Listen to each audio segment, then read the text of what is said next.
This is the Content Marketing Podcast, episode number 97, Storytelling 101, How Not to Write a Customer Success Story. Hello and welcome to the Content Marketing Podcast. This is the show where we help you attract and retain business through the power of quality content. I'm your host, Rachel Parker of Resonance Content Marketing, and today is November 20th, 2014. Hello, and thank you for joining us for episode number 97 of the Content Marketing Podcast. Goodness, we are barreling towards that big century mark. And speaking of which, I am planning something special for our 100th episode, including a giveaway. So stay tuned to learn more about that. We'll probably unleash that starting next week, let you know what we've got in store. Just a reminder, we are live on iTunes and on Stitcher. So if you're listening to this episode on the blog, you can click on over and subscribe. It means you get new episodes automatically delivered to your listening device of choice. And if you use a different app for your podcast listening pleasure, we also have an RSS feed, and I will provide that link in the blog post.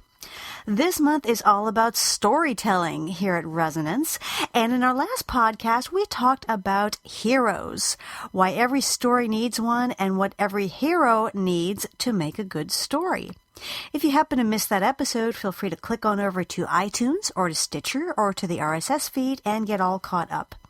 So that brings me to today's topic. Today we're talking about what is probably the most popular and the most misunderstood story that marketers tell, and that is the customer success story.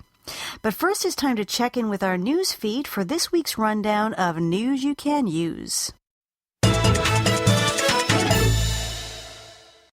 Well, folks, we only have one item in our news feed for this week. I want to spend a lot of time talking about this because it is a doozy that's going to have serious implications on our 2015 content marketing strategies. And it is news out of, surprise, Facebook. I know, I didn't see that one coming. Facebook has announced that in January, it will begin curtailing the reach of brands' unpaid, that's organic, posts that the social network's algorithms consider, quote, overly promotional, unquote. Facebook goes on to claim that this move is a result of a user survey. I didn't get a user survey. Did you get a user survey? I don't know anyone who did. Amazing. The result of a user survey where users said they were, quote, seeing too many promotional posts from brands in their news feeds, unquote. And therefore, Facebook is, out of the goodness of their hearts, supposedly, going to limit the reach of those promotional posts, but of course not the ones that have been paid for. I'm going to go ahead and call bullshit here, folks. Sorry for, please pardon my French, but, I don't believe a word of it. This is just another grab by Facebook to get more advertising dollars. I mean, think about it. If I follow a page, if I follow Mary's Bakery, and I see too many promotional posts from Mary's Bakery, I can unfollow Mary's Bakery. Problem solved, no intervention by Facebook necessary.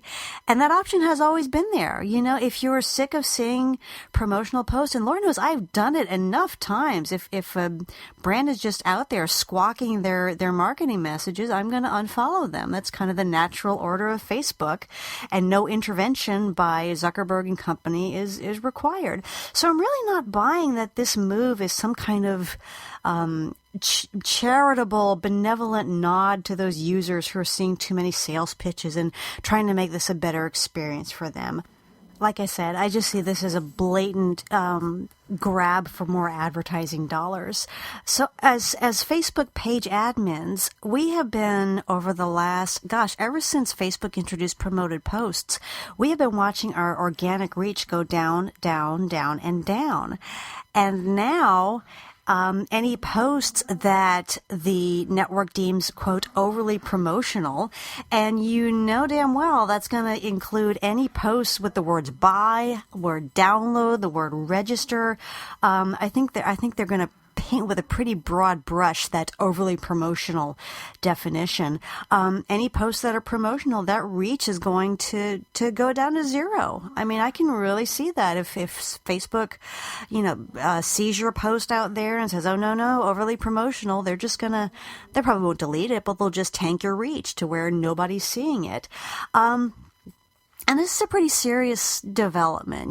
Facebook has been, ever since it went public, ever since it introduced the whole promoted post and the whole advertising thing. Well, advertising's always been there, but before Facebook was a public company, it wasn't that big of a deal. But and I'm going to call it, folks. I think this is the beginning of the end of regular brands on Facebook.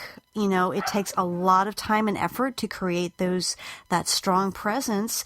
And if we're going to put in that time and effort only to watch that organic reach get smaller and smaller and to not be able to put out any even mildly promotional content, as content marketers, we are focused on the content. We are focused on delivering good quality shared articles and tips and other posts that deliver value. But occasionally we do need to ask people to download an ebook. We do need to ask them to sign up for our webinars. We do need to let them know about specials we might be running that might be really relevant to them. We don't stop being marketers just because we're into content. And, Facebook is just making it impossible unless you are willing to fork over dollars for advertising. And as an aside, I'm finding it's even difficult to get eyeballs on those ads anymore. I have several clients for whom I run Facebook ad campaigns, and over the last few months, it's gotten tougher and tougher to get those impressions, to get those eyeballs, unless you're willing to up your bid to ridiculous levels. So, I really see this as almost as, like I said, the beginning of the end of small to medium-sized brands on Facebook because, it's just not worth the time and effort anymore. And I'm starting to, at the end, as the year draws to a close, I'm starting to sit down with my clients to talk about their 2015 strategies.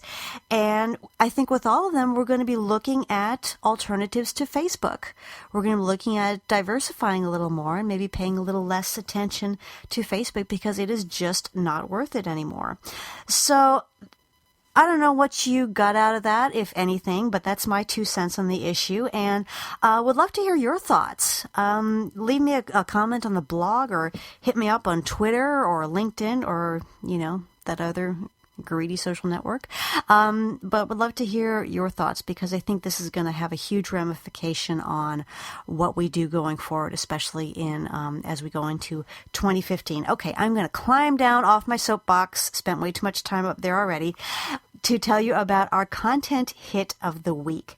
For this week's content hit, I've chosen a handy guide to using quizzes in your content marketing.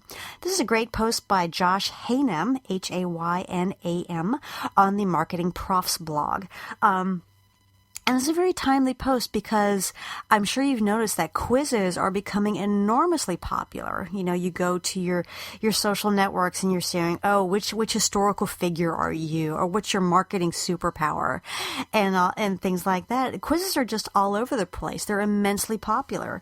And in Josh's post, he shows you how your business can tap into this really hot trend and start putting quizzes to work for your content marketing program.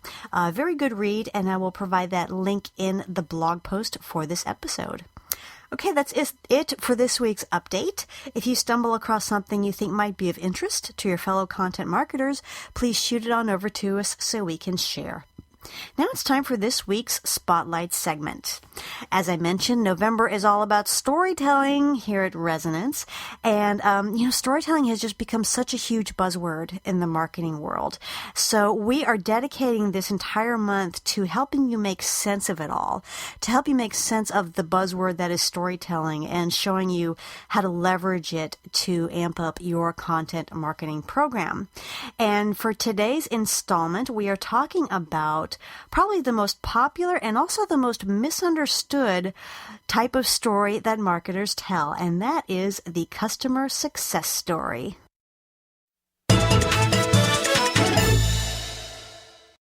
Call them success stories, call them case studies, come up with your own cutesy little term for them, but the purpose is the same, which is to talk about how your company, your product, or your service solved a specific customer's problem.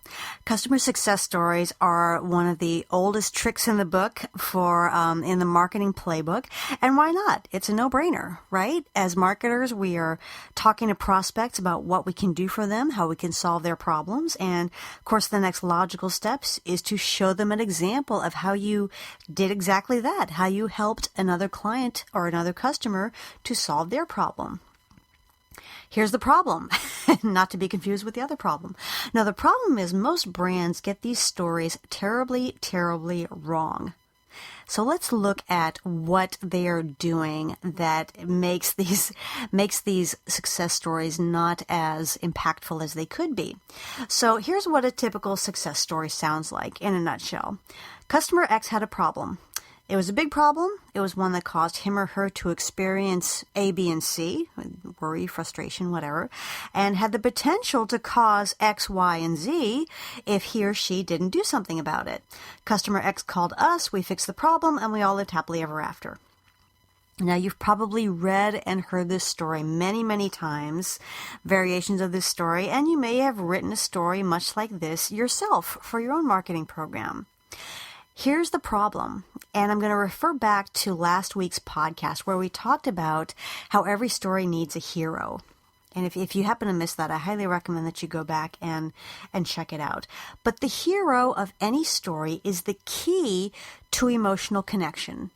If the audience doesn't relate to the hero, if they're not engaged with him or her, if they're not rooting for him or her all the way through, then your story is going to fall flat. So that hero has to be someone the audience can relate to. This person has to have certain characteristics or be in a certain situation that people can say, oh yes, I know what that feels like. I empathize with this person. And many success stories do a really good job at setting up the customer as the hero of the story. At first. Note how I said at first. I'm going to tell you why later. So they paint a very vivid picture of who this customer is, what he or she wants to achieve, and then they move into the obstacles that are standing between him or her and that objective. So far, so good, right? We're getting the audience good and emotionally invested. We're introducing this character who is like them in many ways, and we get them really rooting for this person and wanting him or her to succeed and achieve that goal that we've set up at the beginning of the story. Now, here's where they drop the ball. Where they drop the ball is the point where their company comes in, where their product or their service comes in to solve this problem. And it's all, we did this and we did that and we delivered this and we went above and beyond and blah, blah, blah, blah, blah. And we hardly ever hear, the customer kind of disappears. Kind of becomes part of the scenery. We don't ever get back to that customer and his or her struggle. So it becomes all about the company, and the customer is just kind of forgotten about. So they go through the effort of getting the audience to really invest emotionally in this character, in this customer, and then they drop him. Right? By the end of the story, that customer is at best a piece of scenery, maybe a bit player whose role is to stand up and applaud the company for the amazing job that they did. It's a big mistake because if you look at it from the audience's standpoint, we're invested in this character, in this customer, and then your business or your product or your service just kind of swoops in and takes care of everything. It's a big mistake, and here's how to fix it. And if you have a paper and pen, I want you to write this down. Make your customer the hero of your story from the beginning of the story all the way to the end. Okay, you got that? I'm going to say it one more time. Make your customer the hero of the story from the beginning all the way to the end. Now, at this point, you might be saying, well, wait a minute, Parker, how are we supposed to do that? I mean, we did solve his problem. Our product or service was the solution that he needed. So how is this customer going to be the hero? So here's how you do that. Remember the Star Wars trilogy? Now, I mean the original Star Wars movies that started with A New Hope. I'm not talking about the pieces of crap that came along in the late 1990s. Don't get me started on those. Now, I'm talking about the original Star Wars with Luke Skywalker. So think about your story this way. Your business is not the Luke Skywalker. It's not the hero. Your business is the Yoda. Okay, if you are not familiar with the trilogy, Yoda is a Jedi teacher, advisor, sage, call him what you will, that Luke comes across in his journey, and he helps Luke get to the next level to achieve his goal. And that's the role that your business needs to play in that story. Your business is not the hero. Your business is the wise advisor. You're the sage, you're the Sherpa, you're the guide who gives the hero what he or she needs to achieve his or her objective. To cite another example, and folks, I'm really showing my geeky roots here, so if you can't relate to any of this, I apologize. But think about another story, Lord of the Rings, okay? Again, part of my geek-tastic lexicon of examples. But if you think about Lord of the Rings in that first movie, Frodo has this ring. It's the Ring of Power, and it needs to be destroyed. And the only way to destroy it is to throw it into the fires of Mount Doom. Now, there's another character in this story, and that is Gandalf. Gandalf is a very powerful wizard who accompanies Frodo on his quest and provides him the resources he needs and advises him as he goes along. He's a very wise and very powerful wizard, and he is, as anyone who's played role-playing games knows, you need a good mage along on the journey. But what if, so Frodo's got this task that he needs to accomplish. What if Gandalf had said, "Oh, I'll take care of this," and had the eagles fly him over Mount Doom and just drop the ring in? That would have been very efficient, but it wouldn't have been much of a story. What about Frodo? Gandalf just kind of stole his thunder and took the story away from him. We're rooting for Frodo, and we as an audience won't be satisfied until we see him himself accomplished what he is set out to do. So what I'm saying here is you've got to carry your hero, the hero that is your customer, all the way through the story. So what's that going to look like? We're not writing Lord of the Rings or Star Wars here. What is that going to look like for your customer success stories?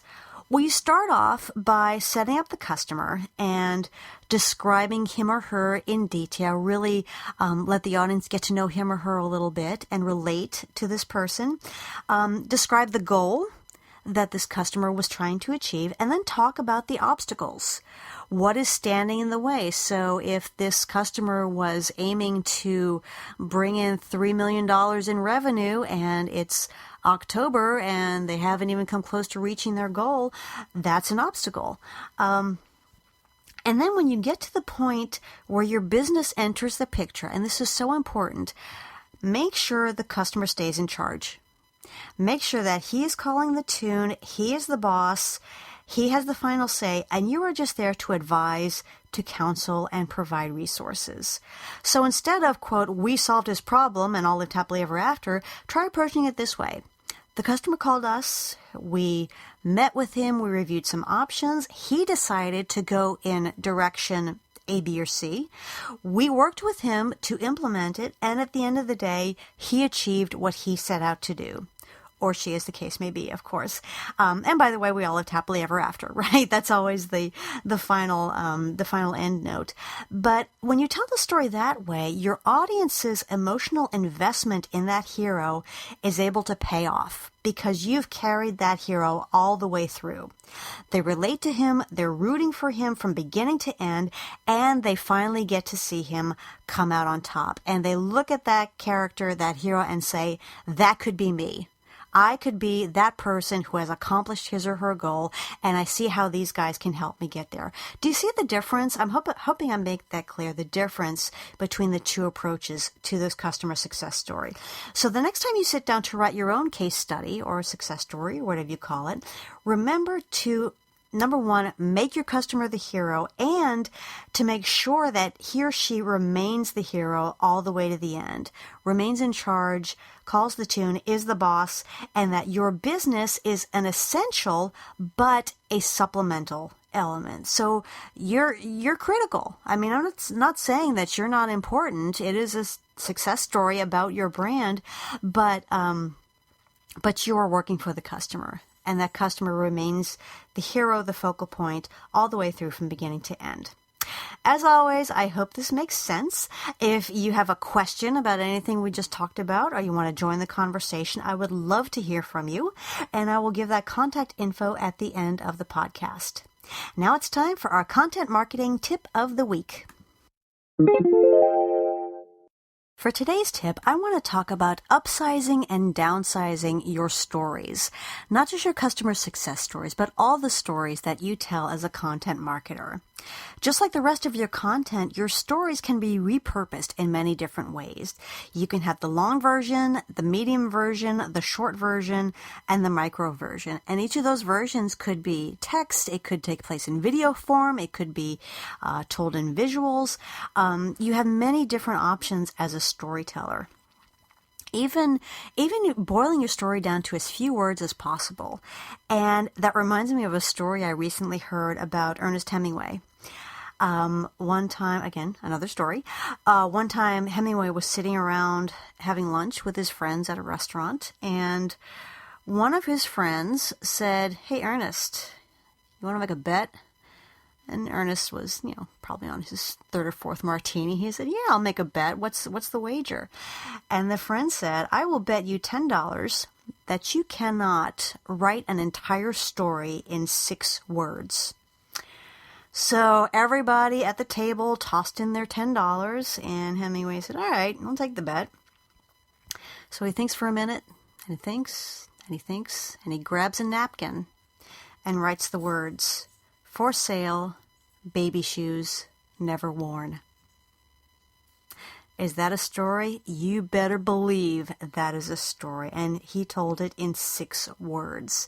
And we may not be Hemingways. I know I certainly am not. But I think it illustrates how we can really wield our tools to make those, to bend those stories to our will, to make them as lush and involved and detailed, or as sparse as we need to, and plug those different approaches into different formats. So that's my tip for you this week. Play with your stories. Find new and interesting ways to retell them, make them shorter, make them longer, tell them in different formats.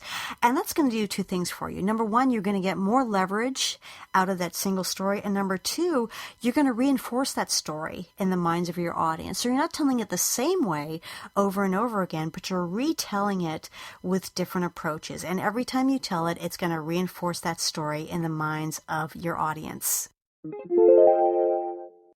Okay, campers, that is it for me today. I hope you've enjoyed this episode of the Content Marketing Podcast. As always, I've enjoyed our time together. If you like what you've heard today, please feel free to subscribe on iTunes or on Stitcher or via our RSS feed. And if you really like what you've heard, please leave us a quick review on iTunes. And I want to say thank you to all of you who have left us reviews. Really, really appreciate that. For more information about content marketing, you're welcome to visit our website at resonancecontent.com, where you'll also find links to our pages on Facebook, LinkedIn, Twitter, and other social networks. If you'd like to submit a question to cover in an upcoming tip of the week, just go to askrachelparker.com, type in your question, and we'll get it answered for you. As always, I like to leave you with a quote, and today's comes from one of my personal favorite authors, Graham Greene. He once said, quote, "A story has no beginning or end. Arbitrarily, one chooses that moment of experience from which to look back or from which to look ahead." Unquote. Again, this is Rachel Parker with Resonance Content Marketing. Thank you again for listening, and we'll see you again next week. Take care.